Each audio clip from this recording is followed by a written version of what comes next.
আছেন? আশা করি ভালো আছেন। আলহামদুলিল্লাহ আমিও আপনাদের দোয়ায় অনেক ভালো আছি। বাইরে আসছি সদাই নিতে দোকানের। দেখেন গোলমলুর জ্বালা শান্তি পাইতেছি। দেখেন বাড়ির ভিতর গেট তালা মাইরা রাখতে হয়, কতটা সেফটে থাকি দেখতেছেন। বাইরে খাবারের অর্ডার দিছি, আসে নাই, এখনও আসে নাই। দেখেন বাহিরটা দেখেন, রাত্র হয়েছে গোলমলু দুটো বাইরে বাইরে গেছে। এই গোলমলু জ্বালায় শান্তি নাই।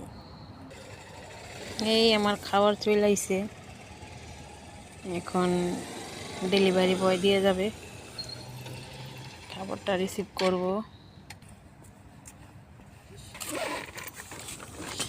ওকে, থ্যাংক ইউ,